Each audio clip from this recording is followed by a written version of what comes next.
இன்றைக்கி நாம் பார்க்க போகிறது 4 புள்ளி 4 வரிசையில் ஒரு கோலம். இந்த சென்டரில் இருக்கிற 4 புள்ளிக்கு நடுவில் ஒரு டாட் வச்சு சென்டர் பாயிண்ட் எடுத்துக்கோங்க. இதை சுற்றி இருக்கிற புள்ளிக்கு இப்படி சின்னதாக ஒரு ஃப்ளவர் மாதிரி போட்டுக்கலாம்.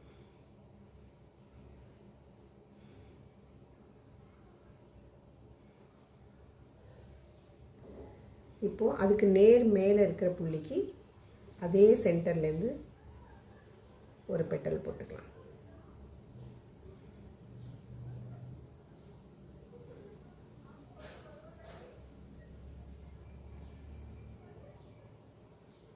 இப்போ இந்த பெட்டலுக்கு வெளிப்பக்கம் 2 புள்ளி தங்குது இல்லையா, அதுக்கு கீழே இப்படி ஒரு லைன் போட்டு இதோட 2 கார்னரையும் திருப்பி சென்டர்லேயே கொண்டு போய் இப்படி ஜாயின் பண்ணிடலாம்.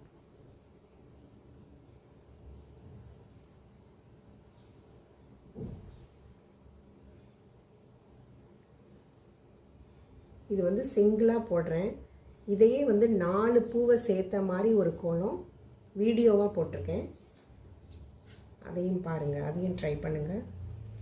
ரொம்ப ரொம்ப ஈஸியான கோலம். சின்னதாக பூஜா ரூமில் போடுறது கூட அழகாக இருக்கும்.